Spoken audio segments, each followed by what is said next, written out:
Hey, it's Rich Strani here with IT Expo, the tech super show in sunny Fort Lauderdale, Florida. It's February 2025. Eric Vaughan is with us. He is the CEO of IgniteTech and GFI Software. His company is an important part of one of the co-located events at this tech super show, and it is the Generative AI Expo. He's been a big part of that event since the founding of it a few years ago, and he's a visionary in this space, and we're thrilled to have him on the program. How are you, Eric? Rich, it couldn't be better, and thanks again for hosting such a fantastic show. And you're right, it is sunny Fort Lauderdale. It's fantastic for all the people that are in snowy climates to be down here. I think it's an added draw for the people that come, but it's always such a great show. You know, I think of it in two ways. I think of it as a sunny outlook for the future, as well as the physical sun that we feel when we leave the convention center, as opposed to the frostbite in Connecticut that I felt last week. And I think, you know, you had an amazing keynote where you touched on the tremendous opportunity that lies ahead of organizations. And I was hoping you could tell us a little bit more about that on this interview. Sure, yeah, I love that segue. You're right, the sunny outlook, the metaphorical sunny outlook. Has there ever been, both of us have been in the tech industry for some time, has there ever been a more exciting time than right now? So this event started as a voice over IP show, and back at the beginning of voice over IP, there was a tremendous opportunity to take massive phone bills and reduce them. So it was a real cost savings technology that kind of blossomed into video and blossomed into work anywhere. But it had a lot of bumps in it because in the early days there was no revenue. AI actually for a lot of companies is already generating revenue, it's already generating productivity gains. So I'm going to say that revolution that I saw between 98 and 2004, there were a couple bubble bursts in between.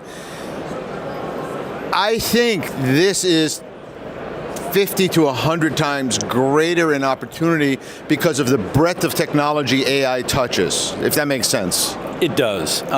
You know, I've said several times, there was that movie a couple of years ago, Everything Everywhere All at Once. That's actually what's happening right now with AI. AI is affecting every sector: health, science, arts, technology, consumer, business, government, research, or you know, every walk of life.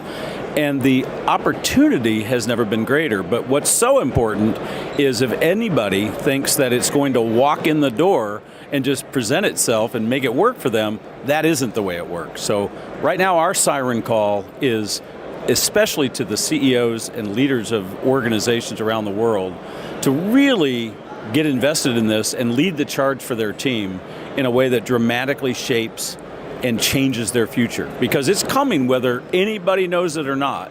And they're going to wake up and say, what happened? We're trying very hard to get that out there so people don't wake up and say, what happened? So your company is growing fast. It's an integral part of the AI space. When the viewers are watching this, they're probably wondering, how can you help and who is the right target or who is the right company that can be helped? So maybe you can help shed light on those people watching. When should they reach out? Should the CEO reach out, the director of IT? How does that work exactly? Well, so I changed all of my handles in social at the start of 2024.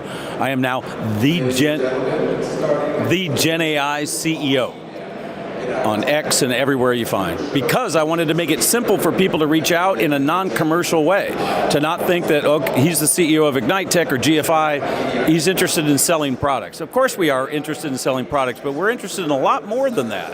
And I am delighted to engage with CEOs all over the world to have this conversation at such a pivotal time. So that would be how they would get in touch on a generic way. And so the idea there is that, you know, you're going to holistically talk to them about the things that you can do to help and try to bring their company into this amazing age of enhanced productivity, profitability, and competitiveness. Because frankly, you know, I think we know at this point, if you're not addressing AI and you're not implementing AI and your competition is, what are they going to have? They're going to have the ability to move more quickly. They'll be able to lower their costs, and that is going to put you at a competitive disadvantage. And so the company that is last to adopt AI is at a huge disadvantage, right? the phrase that we keep using with everybody, including CEOs, is take a temperature check. If you think you're behind right now, that's great. If you don't think you're behind, you're toast. You're really going to get run over from behind. And the problem is we have a lot of people who don't believe that yet. They don't know it. They see this as another one of our tech fads, right, that will fade. It's just not true. And in addition to having the pleasure of leading an amazing AI-first team at IgniteTech and GFI software, I spent a lot of time last year on the road proselytizing like I never have, and seeing a lot of CEOs who are glassy-eyed right now over the tech that's surrounding all of this. They don't understand it. They don't know what it is. So what we're doing, our strategy as a software company, is to not talk about the tech that's behind it. No one talks to us and hears LLMs and agentic and vector. They don't hear that. That's what we're doing, but they don't hear it. What they hear is we're trying to enable humans to benefit from AI software. And we've got a couple of different strategies, one of which was a brand new product that I used your show once again to issue a global press release at exactly the time I took the stage on Tuesday announcing our latest product, which, by the way, was written in less than 8 months, most from the ground up, brand new, by a team that didn't work for me a year ago. I mean, I love the story. It's a true story, but that it shows what you can do, right? We've changed the game completely. That's amazing. And you mentioned agentic AI, and obviously CEOs may not want to get in the weeds, but this past weekend I decided to start using ChatGPT Operator, and it is an agent, and I started it with some fairly complex tasks, and the promise of what these agents can do for organizations is not understood.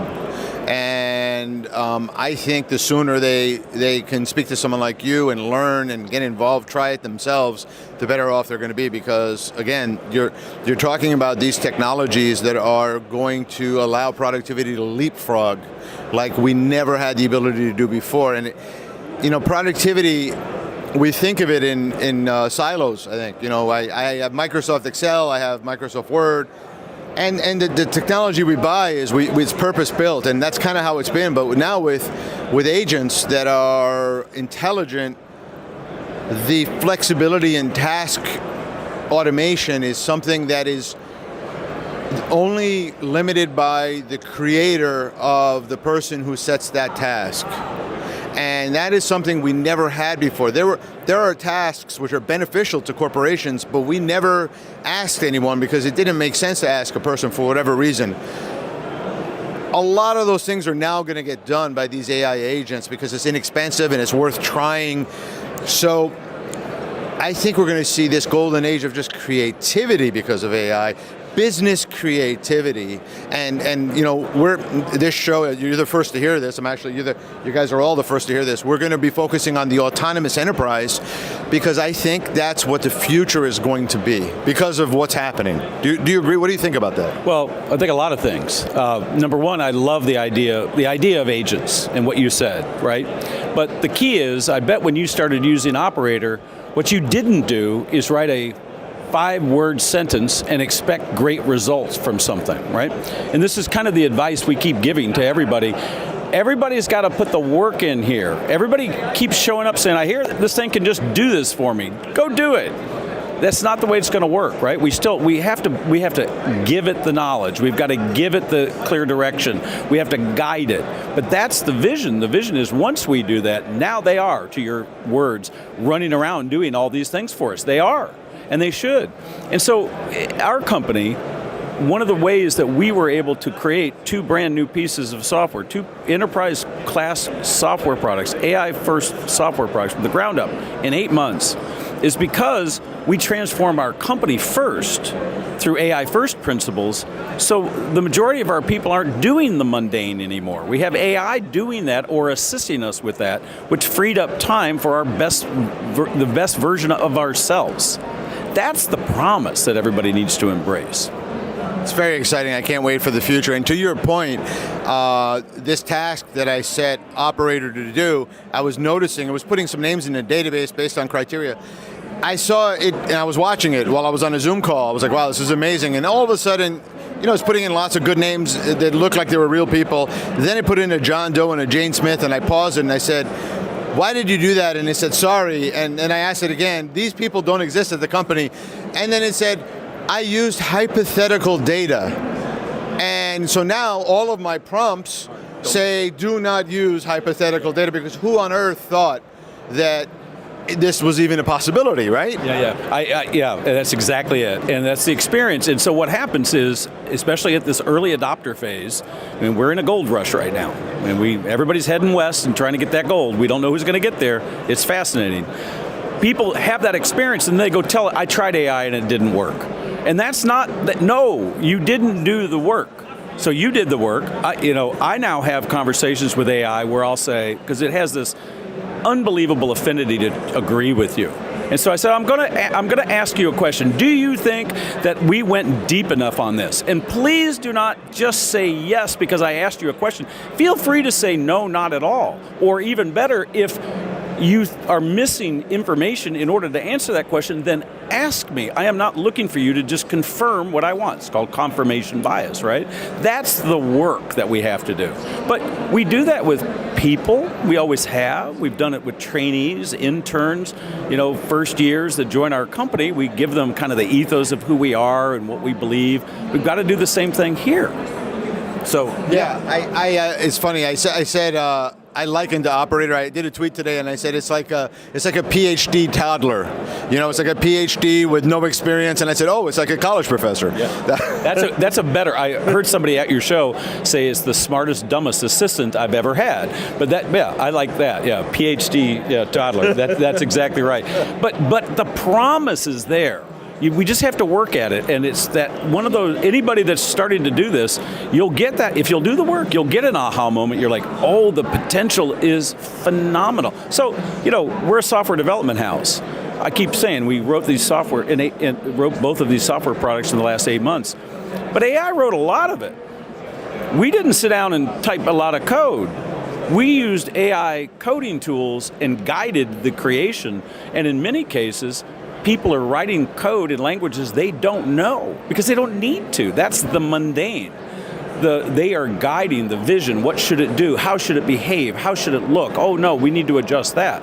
And this is available in every sector, whether it's research, scientific research, pattern recognition in medical imaging, right? I mean, it's not going to be enough to say, AI, look at that scan and spot cancer. Well, you can't. Train it on what cancer looks like. Give it lots of data.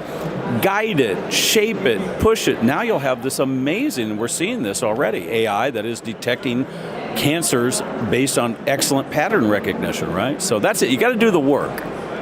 I love it. So how do people find out more, get a hold of you? Well, our websites are IgniteTech.ai. We're changing everything to AI, even our domains, right? And GFI.ai, and we're all in on this. We're either going to be completely wrong and we're going to blow up and go away, but I don't think so. I think we're proving our point, and we've got so many exciting things happening.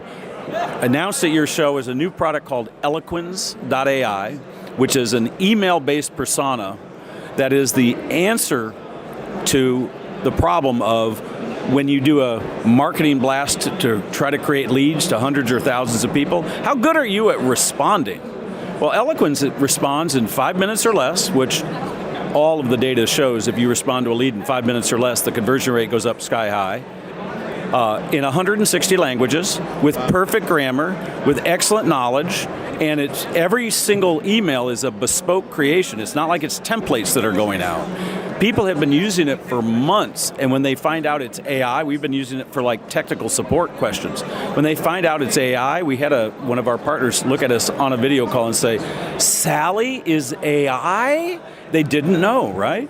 That's amazing. Yeah, it's amazing and exciting. It's so exciting. We wrote it for ourselves first, and then we commercialized it, right? So the other product that we've shown here on the floor is a product called My Personas. And My Personas is a clone, a video voice clone of you, of Rich Tarani, who next year for your show, there'll be a little button on your website. People will click on it, and they'll talk to Rich and ask you questions. about your show. All the questions they normally ask through other channels today. You'll answer it in person as the clone, but if it can answer the question, it'll go tap you on the shoulder in a mobile app or an email and say, Rich, a question came in that I couldn't answer.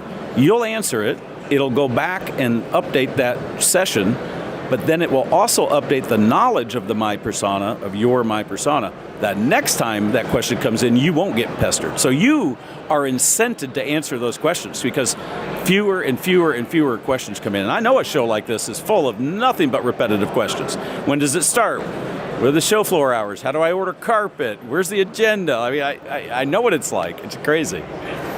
Boy, do you know this business. Well, events are always like that, and unfortunately, just a true fact, people don't read. It's not like you haven't put the information out there in emails and websites and documents and God knows what. They just don't read it. They want to ask. Thank you so much for being here. Rich, thank you again. Thanks for running such a first-class show. It's why we keep coming back. Thank you. Appreciate that.